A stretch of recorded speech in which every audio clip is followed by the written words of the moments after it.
ಭಾರತದ ಯುವಜನತೆಗೆ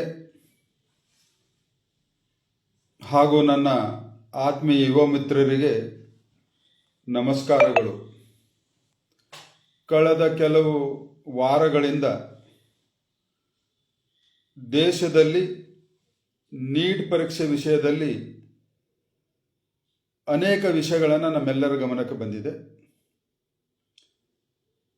ಮೋದಿ ಸರ್ಕಾರ ಮೊದಲನೇ 2026 ನೀಟ್ ಪರೀಕ್ಷೆಯ ಪ್ರಶ್ನೆ ಪತ್ರಿಕೆ ಸೋರಿಕೆಯ ನಂತರ ತತ್ಕ್ಷಣವಾಗಿ ಎಚ್ಚೆತ್ತುಕೊಂಡು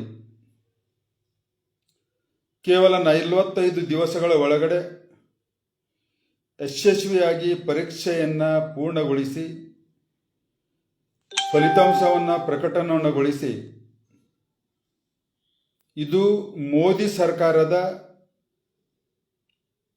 ಯುವ ಜನತೆಯ ಭವಿಷ್ಯವನ್ನು ಉಜ್ವಲಗೊಳಿಸಬೇಕನ್ನುವಂಥ ಸಂಕಲ್ಪ ಮತ್ತು ಯಾವುದೇ ಕಾರಣಕ್ಕೆ ಯುವ ಜನತೆಗೆ ಇಂತಹ ಒಂದು ಘಟನೆಗಳಿಂದ ಅವರ ಭವಿಷ್ಯದಲ್ಲಿ ಅಡೆತಡೆ ಬರಬಾರದು ಅನ್ನುವಂಥದ್ದನ್ನು ಕೂಡ ಇವತ್ತು ಸಾಬೀತಾಗಿದೆ. ಆ ಕಾರಣಕ್ಕಾಗಿ ಪ್ರಧಾನಮಂತ್ರಿಗಳು ಲೋಕಸಭೆಯಲ್ಲಿ ಒಂದು ಕಠಿಣ ಕಾನೂನನ್ನು ತಂದು ಇವತ್ತು ನುಡಿದಂತೆ ನಡೆದಿದ್ದಂಥ ಪ್ರಧಾನಮಂತ್ರಿಗಳು ಇವತ್ತು ಯುವಜನತೆಗೆ ಭರವಸೆಯನ್ನು ಕೊಟ್ಟಿದ್ದನ್ನು ಈಡೇರಿಸಿದ್ದಾರೆ. ಆದರೆ ಕಾಂಗ್ರೆಸ್, ಆಮ್ ಆದ್ಮಿ ಪಾರ್ಟಿ, ಸಮಾಜವಾದಿ ಪಾರ್ಟಿ ಹೀಗೆ ಅನೇಕ ರಾಜಕೀಯ ಪಕ್ಷಗಳು ನಿರಂತರವಾಗಿ 12 ವರ್ಷಗಳಿಂದ ಮೋದಿ ಸರ್ಕಾರದ ಹಾಗೂ ಭಾರತೀಯ ಜನತಾ ಪಕ್ಷದ ವಿರುದ್ಧವಾಗಿ ಸೋತಿ ಸುಣ್ಣಾಗಿ ಇವತ್ತು ಕೆಂಗೆಟ್ಟಿದ್ದಾರೆ, ಭ್ರಮ ನಿರಸನ ಹೊಂದಿದ್ದಾರೆ. ಹೀಗಾಗಿ ಇವತ್ತು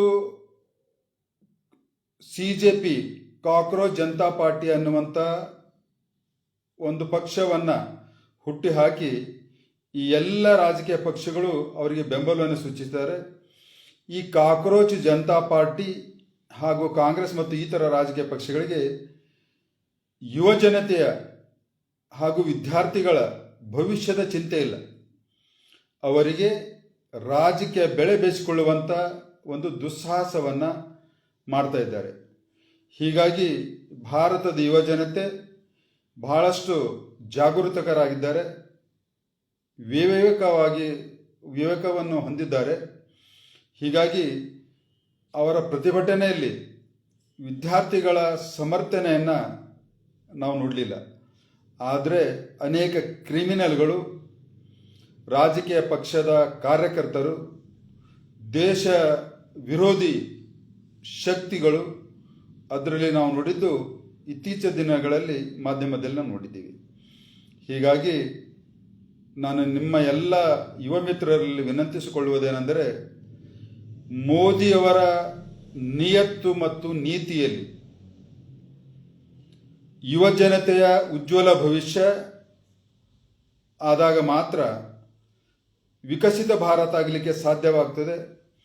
ಹೀಗಾಗಿ ಯುವ ಜನತೆಗೋಸ್ಕರ ಅನೇಕ ಯೋಜನೆಗಳನ್ನು ತಂದು ಇವತ್ತು ಕ್ರೀಡಾ ಕ್ಷೇತ್ರದಲ್ಲಾಗಿರ್ಬೋದು, ವೈದ್ಯಕೀಯ ಕ್ಷೇತ್ರದಲ್ಲಾಗಿರ್ಬೋದು, ಇಂಜಿನಿಯರಿಂಗ್ ಕ್ಷೇತ್ರದಲ್ಲಾಗಿರ್ಬೋದು, ಸಂಶೋಧನಾ ಕ್ಷೇತ್ರದಲ್ಲಾಗಿರ್ಬೋದು, ಅಗ್ರಿಕಲ್ಚರ್ ಕ್ಷೇತ್ರದಲ್ಲಾಗಿರ್ಬೋದು, ಹಾಗೂ ಉದ್ಯೋಗ ಸೃಷ್ಟಿಯಲ್ಲಾಗಿರ್ಬೋದು, ಸರ್ಕಾರದ ಉದ್ಯೋಗಗಳನ್ನು ಕೊಟ್ಟಿದ್ದಾಗಿರ್ಬೋದು, 12 ವರ್ಷದಲ್ಲಿ ಅಭೂತಪೂರ್ವವಾದಂಥ ಯೋಜನೆಗಳ ಸಾಧನೆಗಳೊಂದಿಗೆ ಯುವಜನತೆಯ ಭವಿಷ್ಯವನ್ನು ರೂಪಿಸುವುದರಲ್ಲಿ ಮೋದಿ ಸರ್ಕಾರ ಎಂದೂ ಯಶಸ್ವಿಯಾಗಿದೆ ಅನ್ನುವಂಥದ್ದನ್ನು ನಾನು ಹೇಳ್ತೇನೆ.